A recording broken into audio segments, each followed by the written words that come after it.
కట్టుబాట్లను ప్రభుత్వ రైతులు ఇవ్వాలి. ప్రభుత్వ రైతులను స్టీమ్ వర్కర్లు గవర్నమెంట్ ఉద్యోగులుగా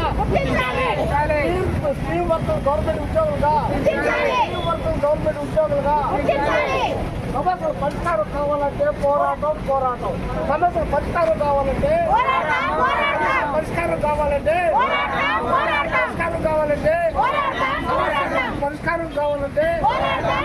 ఇదేమి రాజ్యం ఇదేమి రాజ్యం